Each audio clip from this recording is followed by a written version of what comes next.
জিন্দাবাদ জিন্দাবাদ জিন্দাবাদ জিন্দাবাদ। ইনকিলাব ইনকিলাব। এই যে আপনাদের আজকের কর্মসূচিতে হামলার প্রতিবাদে আপনারা আসলে কি কর্মসূচি পালন করছেন এবং এর প্রতিবাদটা কিভাবে জানাচ্ছেন? আমাদের প্রথমত বৈষম্য ছাত্র থেকে যে কেন্দ্রীয় থেকে নির্দেশ দেওয়া হয়েছিল যে সারা বাংলাদেশে ব্লকেট কর্মসূচি হবে। সেই পরিপ্রেক্ষিতে আমাদের অনেক জায়গায় যেমন হারিকেন টঙ্গিতে ব্লকেট কর্মসূচি পালন হয়েছে, এখানেও কর্মসূচি হতো। তারপরে যেহেতু নাইট বাই সার্ভিস বেড়া সেখান থেকে বের হতে পারছে, পরবর্তীতে ঘোষণা আসলো কর্মসূচি মানে ব্লকেট কর্মসূচি বাতিল করে রাস্তার এক পাশে সবাইকে জানান দেওয়া। সেই পরিপ্রেক্ষিতে আমরা রাস্তার এক পাশে দাঁড়িয়েছি, কারণ যাতে সাধারণ মানুষের যাতে দুর্ভোগ না হয়। কিন্তু আমরা যেটা আজকে দেখতে পারলাম যে 16 জুলাই যেহেতু আগে থেকে গোপালগঞ্জে একটা কিছু একটা হবে ঘটবে, এটা আগের দিন রাত থেকেই প্রত্যেকটা মিডিয়ায় প্রত্যেকটা জায়গায় ছড়িয়ে গেছে।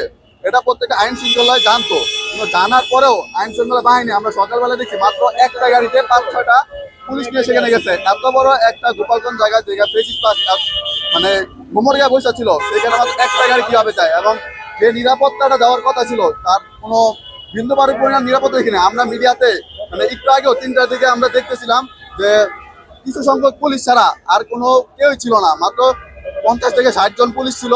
সেনাবাহিনী সেখানে আমরা অনেকক্ষণ পরে যেতে দেখছি, অনেক মিডিয়া এবং অনেক পুলিশ বাহিনী সেখানে বিপদে পড়ে আসছিল। অনেক পরে সেনাবাহিনীর জায়গা সেখানে উদ্ধার করা হয়েছে। কিন্তু গোপালগঞ্জে যেহেতু একটা সমস্যা হবেই, সেটা আগে থেকে জানা ছিল ইন্টেরিয়ামের, তো জানা থাকলে আগে থেকে কেন প্রশাসন সেখানে ব্যবস্থা নেয় নেই? এটা একটা প্রশ্নবিদ্ধ প্রশ্ন। কারণ তারা অবশ্যই তাহলে এর ভিতরে যে প্রশাসন এখনো যে আওয়ামী লীগের ফেসিবাস ঢুকে আছে এটা স্পষ্ট বোঝা যাচ্ছে। এই স্পষ্ট বোঝা যাবে এই যে ব্যর্থ ইন্টারিয়ামের ব্যর্থ এভাবে তো আমি বেশিরভাগ প্রশাসন দিয়ে তো দেশ চালানো সম্ভব না, এটা আজকে আবার প্রমাণিত হলো। আমরা চাই খুব শীঘ্রই আমাদের যে কেন্দ্রীয় সাবেক আরিফ সোহেল ছিল কেন্দ্রীয় সদস্য সচিব, সে বারবার বলতেছিল যে পুলিশকে রিফর্ম করা উচিত। পুলিশের রিফর্ম না করলে আরো পদে পদে এরকম বিপর্যস্ত হবে। গোপালগঞ্জ আজকে দেখিয়েছে এই ফেসিবাস আবারও মাথা যারা দিতেছে। ইন্টারিম সরকারকে বলতে চাই, আপনি যদি এই স্বরাষ্ট্র উপদেষ্টা যাকে বসাইছেন সে যদি করতে নাই পারে, এই প্রশাসন যদি হ্যান্ডেল করতে নাই পারে, তাহলে কেন আপনাদের দরকার? প্রয়োজনে আমরা আবার বিপ্লব করবো, প্রয়োজনে আবার বিপ্লব করে নতুন সরকার গঠন করবো। কিন্তু সারা বাংলাদেশ যাতে আবারও ফেসিবাস মুক্ত হয় সেই কামনা আমরা করছি।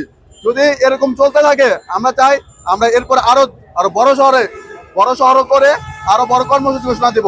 তাই ইন্টারিম সরকার হুঁশিয়ার করে দিতে চাচ্ছি, আপনি এখনই প্রশাসনে রিফর্ম করেন খুব দ্রুত। ফেসিবাস যে প্রশাসন আছে এটাকে রিফর্ম করে আপনার এখনই জরুরি, না হলে পরবর্তীতে আপনারও সমস্যা হবে।